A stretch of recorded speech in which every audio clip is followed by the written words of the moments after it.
Lower परेलच्या सनमिल कंपाऊंडमधील Kohinoor इस्टेटच्या मधल्या एका तिसऱ्या मजल्यावरील कंपनीला भीषण आग लागलेली होती। आता त्या आगीच्या ठिकाणचे प्रत्यक्षदर्शी काही माझ्यासोबत आहेत। सर, काय सांगणार तुम्ही? हे स्वतः बघितलेलं आहे, काय परिस्थिती होती? हे वासन उद्योग इंडस्ट्रियल इस्टेट आहे। इथे आम्ही वाहन चालक म्हणून काम करतो। तर साधारण 4च्या दरम्यान ही माझी गाडी, मी इथे गाडीत झोपलो होतो। तर लगेच आम्हाला तिकडनं असे आरडाओरडा आला की आग लागली। सदर आम्ही लगेच त्या ठिकाणाहून तिकडे धावत सुटलो। तर वरती पाहिलं 3 माळ्यावरून खूप धूर येत होता। तर मग आम्ही पहिलं सर्वप्रथम काय केलं, जेवढे ते रहिवासी आहेत, तिथे काम करणारे वर्कर आहेत, त्यांना आम्ही सर्वप्रथम सर्वांना खाली उतरण्याची विनंती केली। एकाने काहीतरी 2 माळ्यावरून उडी मारली, त्याला तो इंजर्ड झाला, त्याला उचलून लगेच टॅक्सीमध्ये पाठवला। लेडीज वगैरे सगळ्यांना स्कूटर काढायला लावल्या, गाड्या काढायला लावल्या आणि तो पॅसेज जेणेकरून मोकळा करून ठेवला। साधारण 15-20 मिनटं तिकडे खूप धूर चाललेला।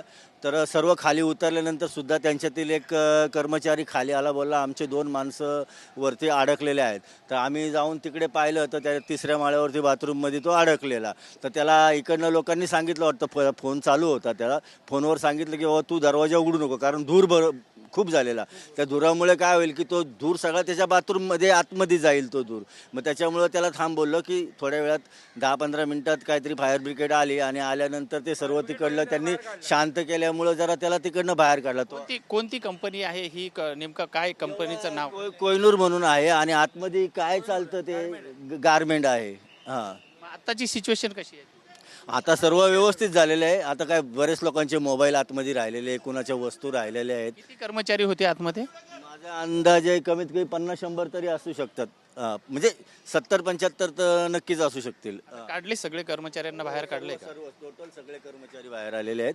त्याच्यामुळं त्याच्यात काय जीवितहानी वगैरे काही नाही झालेली आहे। फक्त लोकांना थोडंसं काचा वगैरे लागलेले आहेत आणि थोडंसं डोक्याला वगैरे लागलेलं आहे, बाकी दुसरं काही नाही। निश्चितच या कंपनीमध्ये ज्यावेळेस 4-4:30च्या सुमारामध्ये ही कंपनीत आग लागली, त्यावेळेस मात्र 100च्या वर कामगार जे आहेत हे आतमध्ये होते। काही लोक जे आतमध्ये अडकलेले सुद्धा होते। मात्र ज्या प्रत्यक्षदर्शींनी तात्काळ आणि फायरच्या जवानांच्या माध्यमातून त्यांना सर्वांना सुखरूप बाहेर काढलेलं आहे।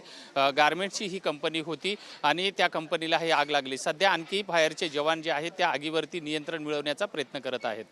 व्हिडिओ जर्नलिस्ट निशासह विजय गायकवाड, TV9 मराठी, मुंबई।